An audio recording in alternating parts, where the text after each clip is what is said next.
ಪಂಚರಾಜ್ಯಗಳ ಚುನಾವಣಾ ಫಲಿತಾಂಶದಲ್ಲಿ 3 ರಾಜ್ಯಗಳಲ್ಲಿ ಬಿಜೆಪಿ ಭರ್ಜರಿ ಗೆಲುವು ಸಾಧಿಸಿದ ಹಿನ್ನೆಲೆಯಲ್ಲಿ ಕೊರಟಗೆರೆ ಪಟ್ಟಣದಲ್ಲಿ ಬಿಜೆಪಿ ಕಾರ್ಯಕರ್ತರು ಭರ್ಜರಿ ಸಂಭ್ರಮಾಚರಣೆ ನಡೆಸಿದರು. ಪಟ್ಟಣದ ಎಸ್ಎಸ್ಆರ್ ವೃತ್ತದಲ್ಲಿ ನಿವೃತ್ತ ಐಎಎಸ್ ಅಧಿಕಾರಿ ಬಿಎಚ್ ಅನಿಲ್ ಕುಮಾರ್ ನೇತೃತ್ವದಲ್ಲಿ ನಡೆದ ಸಂಭ್ರಮಾಚರಣೆಯಲ್ಲಿ ಕಾರ್ಯಕರ್ತರು ಪಟಾಕಿ ಸಿಡಿಸಿ ಸಿಹಿ ಹಂಚಿ ವಿಜಯೋತ್ಸವ ಆಚರಿಸಿದರು. ಈ ವೇಳೆ ಪ್ರಧಾನಿ ನರೇಂದ್ರ ಮೋದಿ ಹಾಗೂ ಅಮಿತ್ ಶಾ ಪರ ಘೋಷಣೆಗಳನ್ನ ಕೂಗಿ ಕಾರ್ಯಕರ್ತರು ಸಂಭ್ರಮ ವ್ಯಕ್ತಪಡಿಸಿದ್ರು. ಒಟ್ಟಾರೆ ಬಿಜೆಪಿ ಗೆಲುವಿನ ಹಿನ್ನೆಲೆಯಲ್ಲಿ ಕೊರಟಗೆರೆಯಲ್ಲಿ ಹಬ್ಬದ ರೀತಿ ಕಾರ್ಯಕರ್ತರು ಸಂಭ್ರಮಾಚರಣೆ ನಡೆಸಿದ್ರು. ಇನ್ನು ಸಂಭ್ರಮಾಚರಣೆಯಲ್ಲಿ ಬಿಜೆಪಿ ತಾಲೂಕು ಮಂಡಲ ಅಧ್ಯಕ್ಷ ರುದ್ರೇಶ್, ಮುಖಂಡರಾದ ಜಿಲ್ಲಾ ಕಾರ್ಯದರ್ಶಿ ದರ್ಶನ್, ಗೋವಿಂದ ರಾಜು ಸೇರಿದಂತೆ ಹಲವಾರು ಬಿಜೆಪಿ ಮುಖಂಡರು ಕಾರ್ಯಕರ್ತರು ಭಾಗವಹಿಸಿದ್ರು.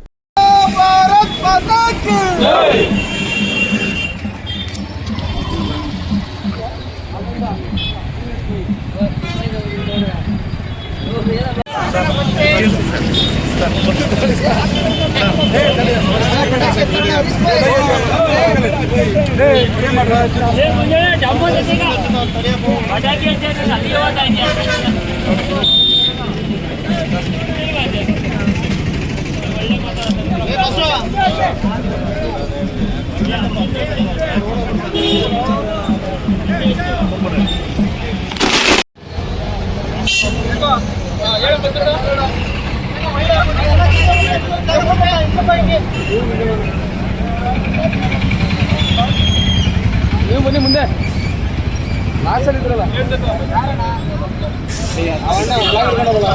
ದಿವಸ ಪಂಚರಾಜ್ಯಗಳಲ್ಲಿ ನಡೆದಂತಹ ಚುನಾವಣೆಯ ಫಲಿತಾಂಶ ಇವತ್ತು ಪ್ರಕಟ ಆಗಿದೆ.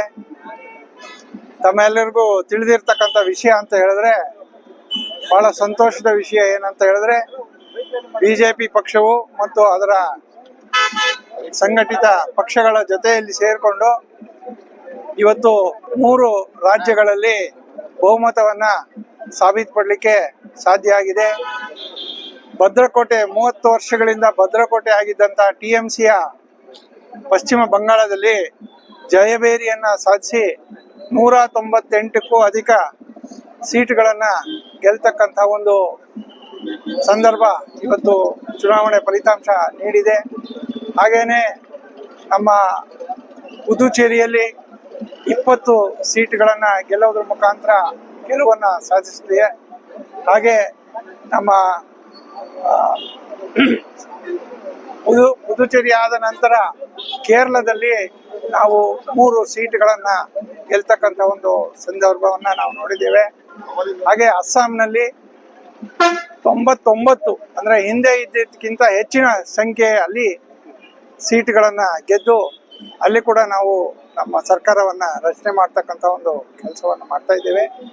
ಈ ಒಂದು ಸಂದರ್ಭದಲ್ಲಿ ನಾವು ನಮ್ಮ ನೆಚ್ಚಿನ ಪ್ರಧಾನಮಂತ್ರಿಗಳಾದಂತಹ ನರೇಂದ್ರ ಮೋದಿ ಅವರು ಮತ್ತು ಗೃಹ ಸಚಿವರಾದಂತಹ ಅಮಿತ್ ಶಾ ಅವರು ಅವರ ನೇತೃತ್ವದಲ್ಲಿ ನಡೆದಂತಹ ಒಂದು ಚುನಾವಣೆಯಲ್ಲಿ 3 ರಾಜ್ಯಗಳಲ್ಲಿ ನಾವು ತಮಿಳುನಾಡು ಅಲ್ಲೂ ಕೂಡ ಎಲ್ಲಿ ಒಂದು ಭದ್ರಕೋಟೆ ಇತ್ತು, ಡಿಎಂಕೆಯ ಭದ್ರಕೋಟೆಯನ್ನು ಭೇದಿಸಿ ಇವತ್ತು ನಾವು ಎಐಡಿಎಂಕೆ ಮತ್ತು ಬಿಜೆಪಿಯ ಜೊತೆಯಲ್ಲಿ ನಾವು ಟಿವಿಕೆ ಅವರ ಒಂದು ಸಹಭಾಗಿತ್ವದ ಜೊತೆಯಲ್ಲಿ ಅಲ್ಲೂ ಕೂಡ ಸರ್ಕಾರವನ್ನು ರಚನೆ ಮಾಡ್ತಕ್ಕಂಥ ಸಂದರ್ಭಕ್ಕೆ ಇವತ್ತು ನಾವು ಮುಟ್ಟಿದ್ದೀವಿ ಅಂತ ಹೇಳಿದ್ರೆ, ಇದು ಏನು ತೋರಿಸಿದೆ ಅಂತ ಹೇಳಿದ್ರೆ, ದಿನ ದಿವಸ ಬಿಜೆಪಿಯ ಒಂದು ಪ್ರಬಲ ಶಕ್ತಿ ಹೆಚ್ಚಾಗ್ತಾ ಇದೆ. ದಕ್ಷಿಣದಲ್ಲಿ ಮೊದಲಿಗೆ ಕೇವಲ ಕರ್ನಾಟಕ ಮಾತ್ರ ಭದ್ರಕೋಟೆಯನ್ನ ಭೇದಿಸ್ತಕ್ಕಂಥ ಒಂದು ಕೆಲಸವನ್ನ ಮಾಡಿತ್ತು.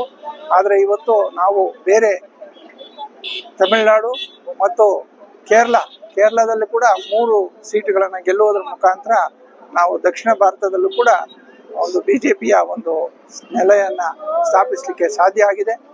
ಅದಕ್ಕೆ ನೇರವಾಗಿ ನಮ್ಮ ನೆಚ್ಚಿನ ಪ್ರಧಾನಮಂತ್ರಿಗಳು ಮತ್ತು ಗೃಹ ಸಚಿವರು ಆಗಿರ್ತಕ್ಕಂಥವರು ಅವರು ಮಾಡಿದಂಥ ಒಂದು ಚುನಾವಣೆಯ ರಾಜಕೀಯ ತಂತ್ರಗಾರಿಕೆಯನ್ನ ನಾವು ಮೆಚ್ಚತಕ್ಕಂಥದ್ದು. ಮತ್ತೆ ಅವರಿಗೆ ನಾವು ಈ ಸಂದರ್ಭದಲ್ಲಿ ಅಭಿನಂದನೆಗಳನ್ನ ಸಲ್ಲಿಸಲಿಕ್ಕೆ ನಾವು ಇಚ್ಛೆ ಪಡ್ತೇವೆ. ಕೊರಟಗೆರೆಯಲ್ಲಿ ಪಂಚರಾಜ್ಯಗಳ ಫಲಿತಾಂಶ ಎಲ್ಲವೂ ಸಹ ಬಿಜೆಪಿಯ ಪರವಾಗಿ ಭರ್ಜರಿಯಾಗಿ ಎಲ್ಲ ಕಡೆ ಗೆಲುವು ಸಾಧಿಸ್ತಾ ಇದೆ. ತದನಂತರದಲ್ಲಿ ಏನು ನಮ್ಮ ಕರ್ನಾಟಕದಲ್ಲಿ ಪ್ರತಿ ಬಾರಿಯಂತೆ ಏನು ರೂಲಿಂಗ್ ಪಾರ್ಟಿ ಇರುತ್ತೋ ಆ ಪಾರ್ಟಿಯ ಪಕ್ಷ ಅಭ್ಯರ್ಥಿಗಳು ಗೆಲುವು ಸಾಧಿಸಿದೆ. ನಮ್ದು ಗೆಲುವಿನಲ್ಲಿ ನಾವು ವಿಫಲರಾಗಿದ್ದೀವಿ. ಕಾರಣ ಆದ್ರೂ ಸಹ ಮೊದಲಿನ ಮತ ನೋಡಿದ್ದೆ ಆದಲ್ಲಿ ಈ ಬಾರಿ ಸುಮಾರು 10 ರಿಂದ 12 ಸಾವಿರ ಮತ, ಅತಿ ಹೆಚ್ಚು ಬಿಜೆಪಿ ಮತ ಹೆಚ್ಚಾಗಿದೆ. ಅಲ್ಲಿ ಜನ ಬಯಸ್ತಿರೋದೇನು, ಬಿಜೆಪಿಯ ಒಂದು ಆಡಳಿತವನ್ನ ಬಯಸ್ತಾ ಇದೆ. ಆದ್ರಿಂದ ಇಡೀ ರಾಷ್ಟ್ರಾದ್ಯಂತ ಬಿಜೆಪಿ ಇವತ್ತು ಅವಶ್ಯಕತೆ ಇದೆ ಜನಕ್ಕೆ. ಅದಲ್ಲದೆ ಇಡೀ ನಮ್ಮ ಅಂತಾರಾಷ್ಟ್ರೀಯ ಮಟ್ಟದಲ್ಲಿ ಮೋದಿ ಅವ್ರನ್ನ ಇವತ್ತು ಬೆಂಬಲಿಸಬೇಕಾದ್ರೆ ನಮ್ಮ ಕಾಂಗ್ರೆಸ್ಸಿನ ಖರ್ಗೆ ಅವರು ನಮ್ಮ ಮೋದಿ ಅವ್ರನ್ನ ಬೇರೆ ಬೇರೆ ರೀತಿಯಲ್ಲಿ ಮಾತಾಡ್ತಾ ಇದ್ದಾರೆ. ಅದಕ್ಕೆ ಉತ್ತರ ಜನರೇ ಕೊಟ್ಟಿದ್ದಾರೆ ಹೊರತು ಇನ್ನ ಕಾಂಗ್ರೆಸ್ ಪಕ್ಷ ಅದೇ ರೀತಿಯಲ್ಲಿ ಇಲ್ಲಿ ಅವರ ಬೆಂಬಲ ಏನಿಲ್ಲ ಇಲ್ಲಿ. ಆದ್ರಿಂದ ಇನ್ನ ಮುಂದಿನ ದಿನಗಳಲ್ಲಿ ಇದೇ ನಮ್ಮ ಕರ್ನಾಟಕದಲ್ಲೂ ಸಹ ಬಿಜೆಪಿ ಇನ್ನ ಸದೃಢವಾಗಿ ಬಲಪಡಿಸುತ್ತೆ ಅಂತ ಹೇಳಿ ಈ ಒಂದು ಕೊರಟಗೆರೆ ಮಟ್ಟದಲ್ಲಿ ವಿಜಯೋತ್ಸವ ಮಾಡ್ತಾ ಇದ್ದೇವೆ. ಎಲ್ಲರಿಗೂ ಧನ್ಯವಾದ. ಈ ದಿನ ಪಂಚರಾಜ್ಯಗಳ ಚುನಾವಣಾ ಫಲಿತಾಂಶ ಘೋಷಣೆ ಆಗಿರೋದ್ರಿಂದ ಈ ದಿನ ಕೊರಟಗೆರೆ ಮಂಡಲದ ಬಿಜೆಪಿ ವತಿಯಿಂದ ನಮ್ಮ ನಾಯಕರಾದ ಅನಿಲ್ ಕುಮಾರ್ ಅವರ ನೇತೃತ್ವದಲ್ಲಿ ಈ ದಿನ ವಿಜಯೋತ್ಸವನ ಕೊರಟಗೆರೆ ಮಂಡಲದ ಎಲ್ಲಾ ಕಾರ್ಯಕರ್ತರುಗಳು ಆಚರಣೆ ಮಾಡ್ತಾ ಇದ್ದೇವೆ. ಆತ್ಮೀಯರೇ, ಇಡೀ ರಾಷ್ಟ್ರಾದ್ಯಂತ 19ಕ್ಕೂ ಹೆಚ್ಚು ರಾಜ್ಯಗಳಲ್ಲಿ ಬಿಜೆಪಿ ಆಲ್ರೆಡಿ ಅಧಿಕಾರದಲ್ಲಿದೆ. ಆ ಒಂದು ಬಿಜೆಪಿಯ ವಿಜಯದ ನಾಗಲೋಟ ಈ ದಿನಾನೂ ಸಹ ಮುಂದುವರೆದಿದೆ.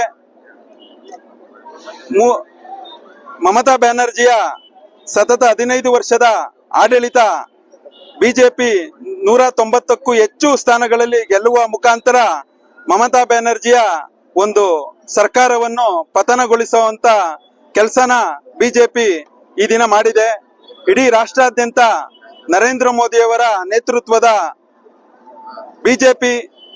ಬಿಜೆಪಿ ಸರ್ಕಾರನ ಮತ್ತು ನಮ್ಮ ನಿತಿನ್ ನಬೀನ್ ಮತ್ತು ಅಮಿತ್ ಶಾ ಅವರ ನೇತೃತ್ವದ ಒಂದು ಬಿಜೆಪಿ ಪಕ್ಷನ ಇಡೀ ರಾಷ್ಟ್ರಾದ್ಯಂತ ಒಂದು ಮತದಾರರು ಏನು ಒಂದು ಪಕ್ಷನ ಒಂದು ಅಕ್ಸೆಪ್ಟ್ ಮಾಡಿದ್ದಾರೆ. ಸೊ ಆ ಒಂದು ದೃಷ್ಟಿಕೋನದಲ್ಲಿ ಏನು ಒಂದು ಪಂಚರಾಜ್ಯ ಚುನಾವಣಾ ರಿಸಲ್ಟ್ ಅಸ್ಸಾಂ ಆಗಿರ್ಬೋದು, ಪುದುಚೇರಿ ಆಗಿರ್ಬೋದು, ಪಶ್ಚಿಮ ಬಂಗಾಳ ಆಗಿರ್ಬೋದು, ಈ 3 ರಾಜ್ಯಗಳಲ್ಲಿ ಅಭೂತಪೂರ್ವ ವಿಜಯವನ್ನ ಸಾಧಿಸಿದೀವಿ. ತಮಿಳುನಾಡು ಮತ್ತು ಕೇರಳದಲ್ಲಿ ಒಂದು ಒಳ್ಳೆ ಓಟ್ನ ಸಹ ತಾಂಡಿದೀವಿ.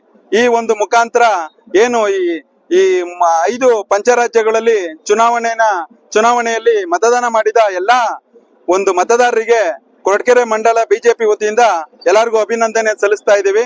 ಈ ಒಂದು ವಿಜಯೋತ್ಸವನ ಎಲ್ಲ ನಮ್ಮ ಮುಖಂಡರುಗಳ ಜೊತೆಗೂಡಿ ಆಚರಿಸ್ತಾ ಇದೀವಿ.